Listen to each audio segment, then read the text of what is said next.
சூப்பராக சுவையாக முருங்கைக்காயும் கருவாடு வச்சு குழம்பு செய்யலாம் வாங்க. அது செய்கிறதுக்கு அடுப்பில் ஒரு பாத்திரம் வச்சு தேவையான அளவு எண்ணெய் ஊற்றிக்கலாம். எண்ணெய் காஞ்சதும் அதில் ஒரு ஸ்பூன் வெந்தயம் சேர்த்துக்கலாம். வெந்தயம் நல்லா செவந்து வந்ததும் அது கூட கட் பண்ணி வச்சுருக்க சின்ன வெங்காயத்தை சேர்த்துக்கலாம். சின்ன வெங்காயம் வணங்கும் போதே கருவேப்பிலையும் கூட சேர்த்துக்கலாம். சின்ன வெங்காயமும் கருவேப்பிலையும் நல்லா வணங்கணும். தேங்காயும் தக்காளியும் ஒரு மிக்ஸி ஜாருக்கு மாற்றிக்கலாம். அதை நல்லா ஃபைன் பேஸ்ட்டாக அரைச்சி எடுத்துக்கலாம்.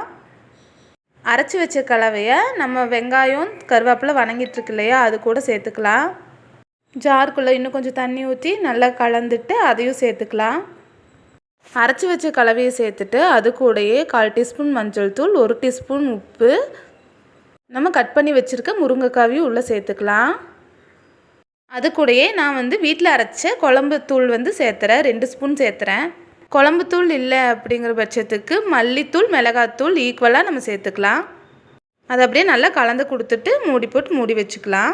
முருங்கைக்காய் அரை வேக்காடு வெந்ததும் அது கூட கருவாடு சேர்த்துக்கலாம். குழம்பு நல்லா கொதிஞ்சிட்ருக்கு. இப்போது நம்ம எலுமிச்சம்பழம் அளவுக்கு புளி கரைச்சி வச்சுருக்கேன். அந்த புளி கரைசலை நம்ம குழம்பு கூடயே சேர்த்திக்க போகிறோம். சேர்த்துட்டு மூடி போட்டு மூடி வச்சுக்கலாம்.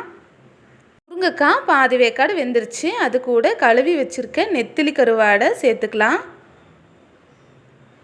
சேர்த்துட்டு 5 நிமிஷம் கொதிய விடலாம். கருவாடு நல்லா வெந்துடும், குழம்பு ரெடி ஆயிரும்.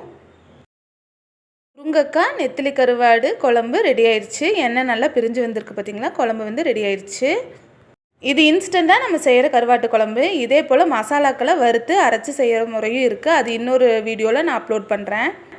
இந்த மாதிரி நீங்களும் உங்கள் வீட்டில் செஞ்சு பாருங்கள். இந்த வீடியோ பிடிச்சிருந்துச்சுன்னா லைக் அண்ட் சப்ஸ்கிரைப் பண்ணுங்கள். தேங்க்யூ ஃபார் வாட்சிங்.